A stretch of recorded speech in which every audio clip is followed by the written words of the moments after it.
My name is Rico M. It's good to be here.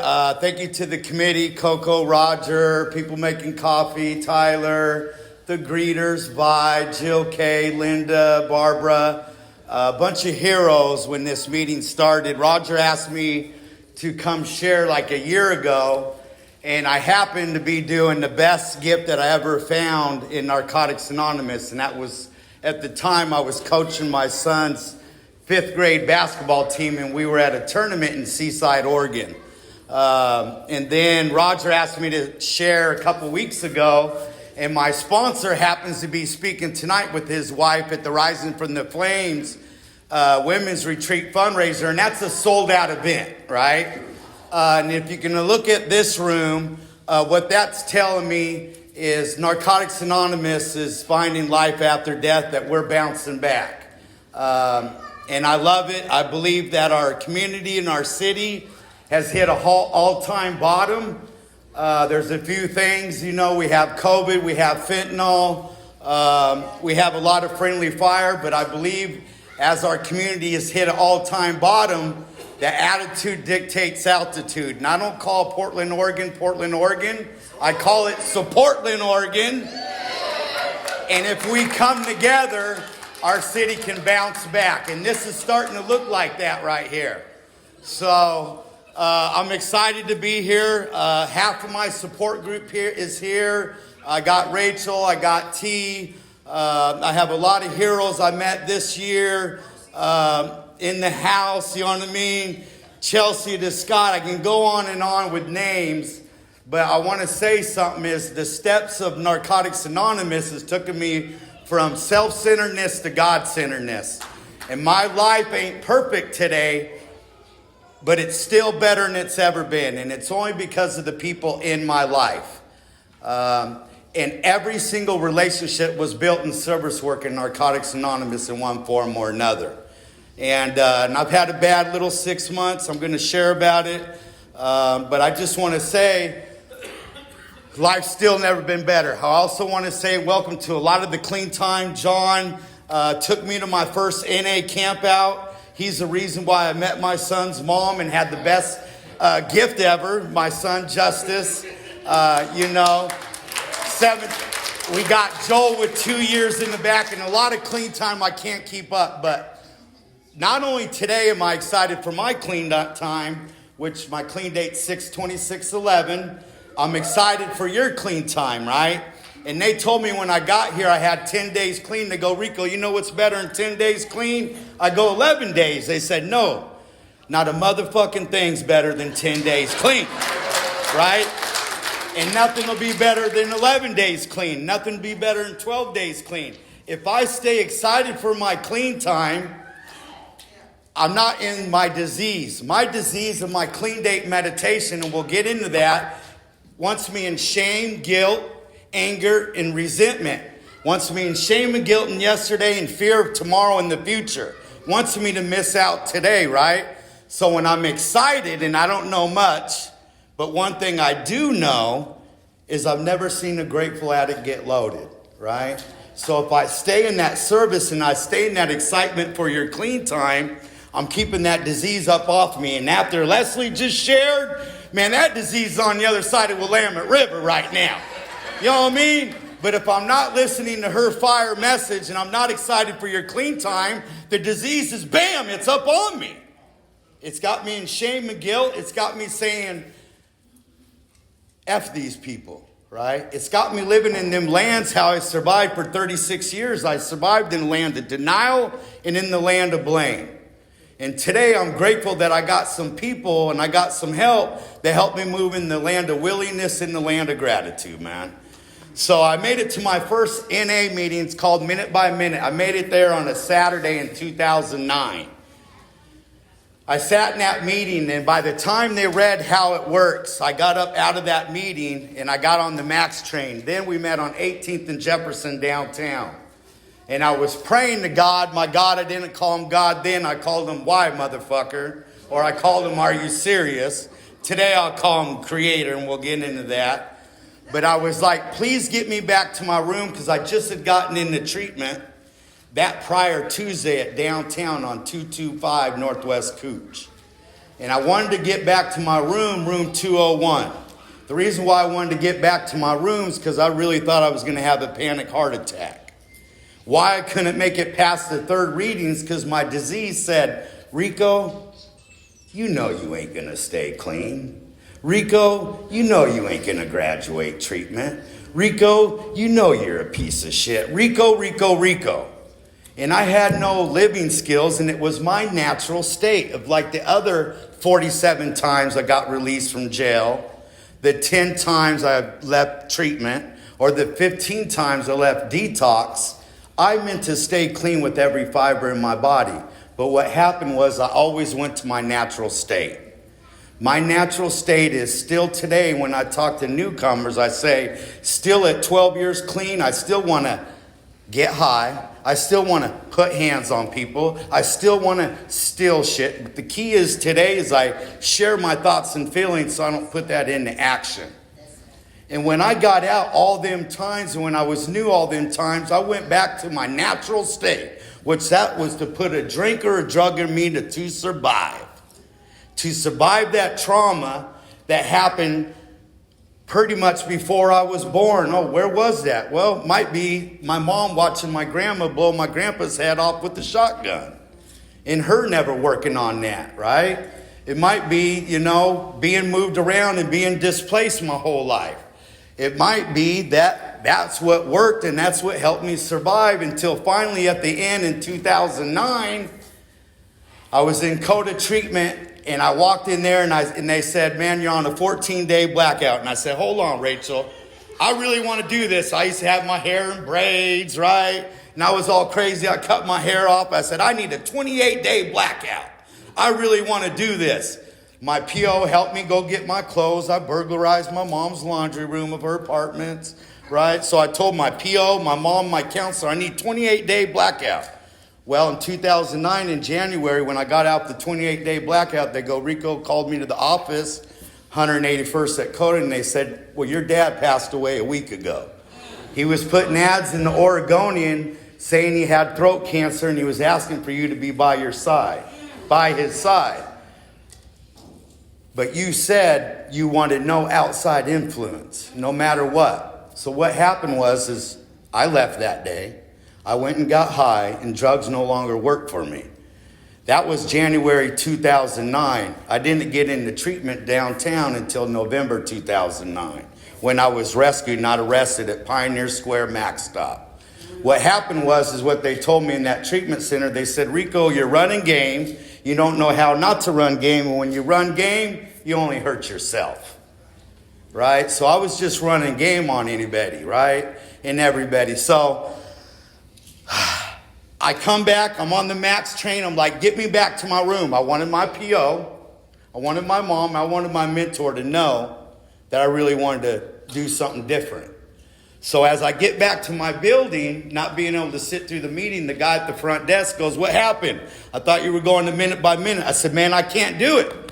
My heart's pounding, man, I'm having an anxiety attack. I need to go to my room. He goes, well, I suggest you go back early next week and you go early to that meeting and help set it up and be a service. And I'm thinking, why in the fuck would I do that, right? And I'm up in my room. Something happened as I listened to him.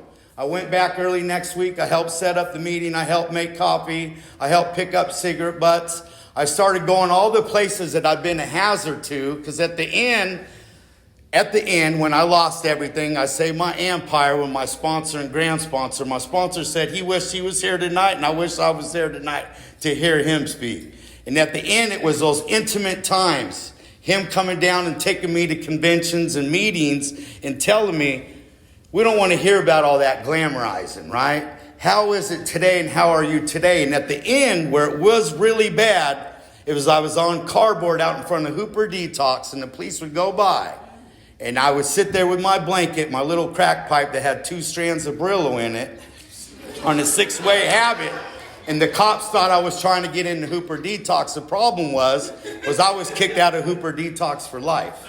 And I really thought I had them. I was hustling them, right? And it was sad. And I would later find out my steps. So I'm sitting here And I go and I start setting up the meeting, and things happen, you know. I start hearing the message. I go to minute by minute. All of a sudden, I'm going to the business meeting, and they go, hey, we nominate you to be GSR. And I'm like, hold on, man, I don't even have the clean time. And I called my sponsor, and I said, dude, they want me to be the GSR. He said, be all you can be, motherfucker, right? So I said, okay, because I'm in treatment. You got to have a service position. You got to have a home group, and you got to have a sponsor. So I had the sponsor. I had the home group. My home group then was Off the Hook Men's Meeting. And in the service position, I got the GSR, and then something else would happen. I would hear my story for the first time at Minute by Minute. It was Jill K's birthday. She was taking 21 years. And she talked about the birds chirping in the morning when in her addiction, and how she dreaded living another day on this planet. And the tears started coming. Because I remember being on that cardboard. I remember being at that apartment on 89th and Division with 3 different prison gangs. And when the birds chirped, I was like, are you serious? I was trying to die or go to prison. I couldn't even do that right. So I heard my message. She talked about the birds. That was my story. I thought who told my story, John, was going to be a dude tatted up in a Kango hat and a low rider, right? You know what I'm saying? It kind of gets me to, I'm coming back to life. So, you know, I got about 70 days clean. My sponsor comes to me. He's talking to me in a foreign language. It's a little different. He says, I want you to go to your POs because I got a PO. I got a referral to go to treatment. My PO said, you've been in the justice system since you were 11 years old till you were 36. I turned 18 in Adolescent DePaul Treatment Center on 33rd and Emerson. Right? I've been in all the group homes. He goes, you've been in the justice system your whole life. Why don't you let them help you for once? And I finally did with the referral to treatment, right? I was always treating that help like the enemy. So when he said, you need to go and ask your PO for an out-of-state pass, I'm going to take you to clean and free ocean shores. And I was like, okay. I go to my POs and I say, hey, I need a pass. She goes, when are you leaving? I said, I'm leaving on a Thursday morning. Chet, see my grand sponsor drive me up there. I'm acting like she knows who I'm talking about, right? You know what I'm saying? She's like, when you coming back? I'm coming back Sunday night. Well, I want you in my office Monday morning. And I'm like, what? This bitch don't believe I'm clean. You know what I mean? Of course you don't believe I'm clean. I got 36 years. I'm only 70 days clean, but I'm out of my mind. So Chet drives me up to the convention, and I'm in line. I never seen 4,000 people staying clean, taking vacations, being clean, taking newcomers, and I'm tripping. I seen 4,000 people overdose and die. I seen 4,000 people go to prison, and I'm just up here having the time of my life, and I'm getting hoodies. And then we go to the opening speaker, and here's where my life's forever changed. Here's where my spiritual awakening starts. As I'm sitting in the Thursday night speaker meeting, we call that the opening speaker of the convention, and the dude gets up on stage, and he goes, my name's Charles B., and I'm an addict. He said, I'm young, I'm black, I'm gay, and diversity is the strength of Narcotics Anonymous. And if you're new, I want to welcome anybody new home to Narcotics Anonymous. You ain't got to try to fit in anywhere anymore. Welcome home. And the tears started coming. And I couldn't shut them off. I'm Irish, German, Mexican, and Apache, and I've been fucked off and looking for my people my whole life, right? Blonde hair, blue eyes, right? I've been looking for my people, and I couldn't shut the tears off. I went to the bathroom. And there's a line to the bathroom. I'm like, well, this ain't working. I go outside, and there's people out there. And we're having other meetings. And finally, my grand sponsor's just like, let it out, let it out. He went and bought a camera to take pictures of me crying. And I'm like, what's this dude doing, right? And so we do the convention, and I can go in. I ain't really got time to tell. But we come back to that. After the convention, I go see my PO Monday night, right? She don't believe I'm clean, what? And I sit down, and she goes, how was your weekend? And I said, what my sponsor and my grand sponsor did for me, my mom and dad couldn't do in 4 lifetimes. The love I found, the love I received, and I started crying. I was still crying, Leslie. And my PO started crying. You know what I mean? And it was crazy. So I found home, and it kind of takes me back, and it takes me today. I see T in the back. I see Rachel here. I see Nolan here. My support group is still the same support group I got when I got here 12 years ago, and I didn't have a motherfucking thing. All I had was an honor citizen bus pass and a Burnside visa. But I could talk all this, right? And I would talk about, I didn't leave my house without my 40 Glock and my SKS. And Chet looked at me and he said, well, where's all that now, right? And then he said, well, if you didn't leave your house without your gun and skill, you don't leave your house without your literature now, right? So that was my first time. That was like my defense out there. And my support group's still diverse. And I'm going to read a little because my clean date's on that shame and guilt and anger and resentment. But this is today's meditation. And this is what was so powerful about today is everybody that came in this room, this is a fire that's been burning for a long time. My grand sponsor says, I only get the privilege to be a service to continue to put a log on the fire that's been burning for addicts seeking a way out of hell. And this is a hot fire up in this joint. It's been hot, the service here. And I'm telling you, there's another big event sold out. So we're bouncing back. So I get the honor and privilege to bring a log in on this fire. I get to be in that gratitude of service. And everybody that walked in this room brought a log into this fire. You know what I mean? And this is today's meditation. It says we need each other. Anyone may join us regardless of age, race, sexual identity, creed, religion, or lack religion. Addiction closed our minds to anything new or different. We didn't need anyone or anything. We thought there was nothing of value to be found in anyone from a different neighborhood, a different racial or ethnic background, or a different social or economical class. We may have thought that if it was different, it was bad. In recovery, we can't afford such attitudes. We came to NA because our best thinking had gotten us nowhere. We must open our minds to experience what works, no matter where it comes from, if we hope to grow in our recovery. Damn. Regardless of our personal backgrounds, we all have two things in common with one another in NA that we share with no one else: our disease and our recovery. We depend on one another for our shared experience, and the broader that experience, the better. We need every bit of experience, every different angle on our program. Damn. We can find to meet any and many challenges of living clean. Recovery often isn't easy. That's where I've been the last 6 months. The strength we need to recover, we draw from our fellow NA members. Today, we are grateful for the diversity of our group's membership, for in that diversity, we find our strength. Just for today, I know that the more diverse my group's experiences, the better able my group will be to offer me support in the different circumstances I find myself facing. Today, I welcome addicts from all backgrounds to my home group. Yeah, my home group, Spirit of NA Men's Meeting. It's a newcomer meeting. We don't call on people. We don't pick a topic. It's for the newcomer, right? I come back from that convention. I got to do that convention again the second time. I got to go up there without my sponsor, and I went up 2 days early. I went up with the guy and his girlfriend, and I was on my 9th step at the time. But the problem was I had a son on his way. I sold a girl a motive, right? I can take care of you. I can take care of this kid. Dude, I can't even take care of myself, right? I got a friend that's sick and she's having some plumbing going on. Never had another surgery but one other in the United States. And my mom was real sick. Never been there. Never had too many experiences with the relationship with reality, right? Staying clean through some reservations, Frank, right?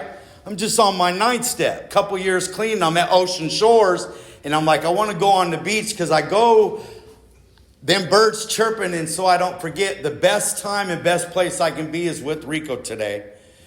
The program in Narcotics Anonymous is a program of relationships. So my sponsor said the first relationship I want to get involved with is with the sponsor. The next relationship I'm going to get involved with is with the steps in the literature and the spiritual principles of every step. In that process, hopefully I'll get a relationship of a God of my understanding that I can access anytime and anywhere and get through anything.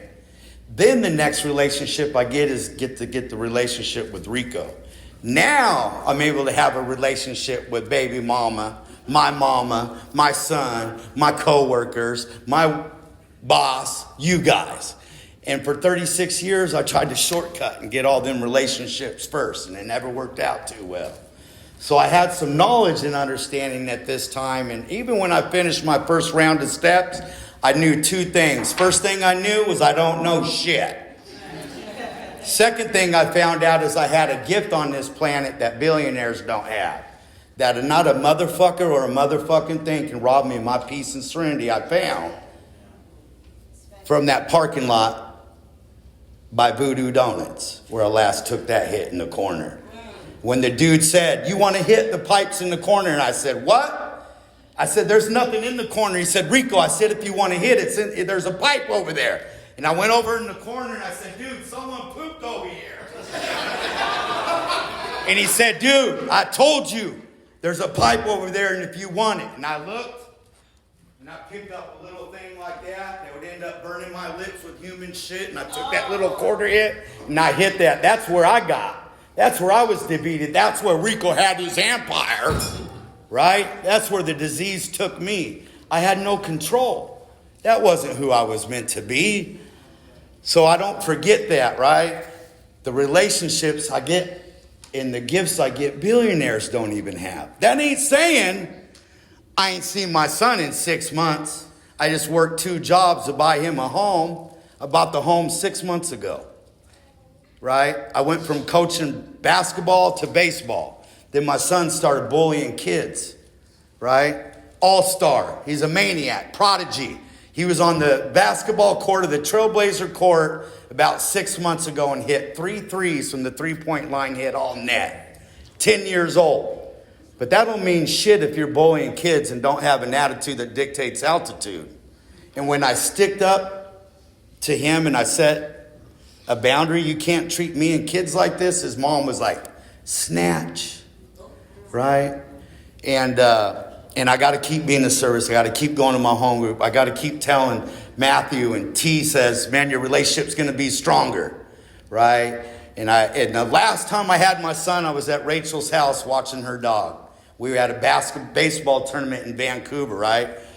And I'm going to have my son back in my life, but it's hard, right? I mean, it ain't, but I still have that gift. When my son does find me, or the courts do give me my son in a couple months, what are they going to do? Find a little bitch smoking a little crack pipe by a pile of shit? Or are they going to find a strong father that had some adversity and had a support group and the strength that all you guys give me, another log on the fire? That's what he's going to find, a stronger father. And next time, I ain't coaching. I'm just going to be a fan, right? I'm just going to be a fan. I ain't got to coach. So I'm on the beach. I want to see a sand dollar, and I'm going to fly through this. And because my friend Robin's sick, my mom's sick, my son's on the way, I need a sign from God. And Billy's, and I'm saying, man, I need to find a sand dollar. And Billy's like finding all these sand dollars. And I'm getting mad, right? And he's got the good-looking girlfriend that got a new car. He ain't doing step work. I'm plotting a case. My disease still wants to plot a case against anything good for Rico. Right? And he's finding all these sand dollars. I'm like, forget it. Let's go back into town. Right? I'm mad. I'm in anger. I'm in resentment. I can't get no sand dollars. There ain't no God. You don't see me. I'm tripping. And the convention ain't even started yet, right? And we're back in town, and there's deer running around, and Billy goes, pull over. He's on his belly, and he gets a picture of the deer, and he goes, Rico. And I said, what? And he goes, look, a sand dollar here in this yard. And I'm like, oh, hell no. Right? So come about the Saturday, and I'm at the main speaker meeting. I go down there alone, and I'm tripping, right?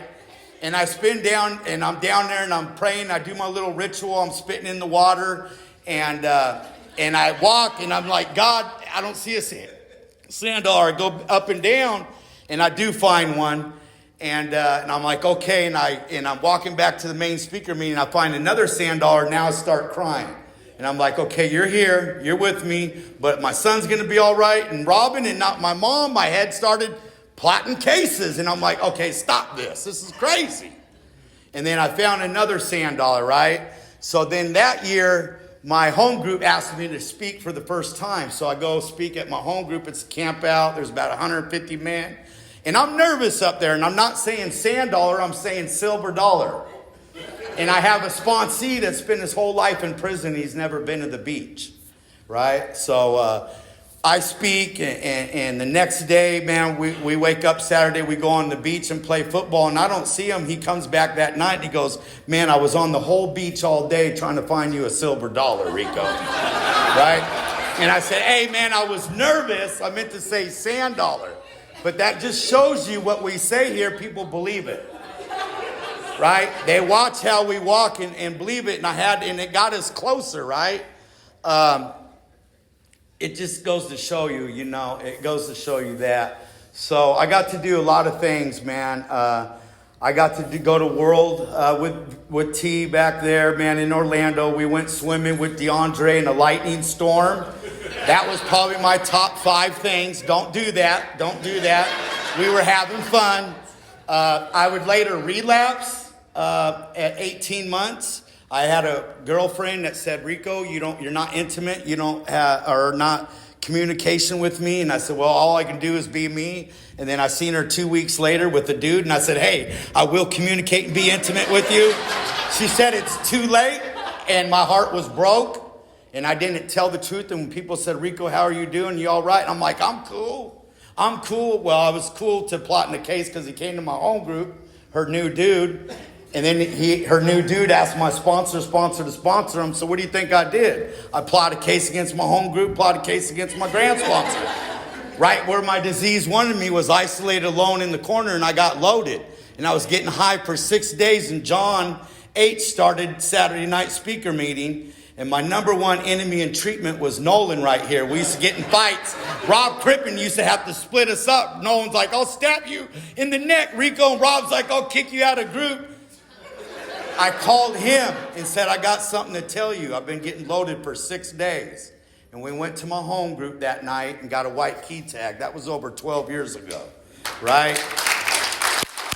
I say that because we never know who we're doing service work with, right? I've done a lot of service. Vi had to make me a prayer tie.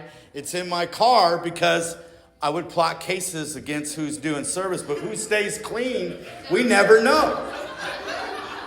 With that prayer tie is my dream catcher coin, is my 10-year coin.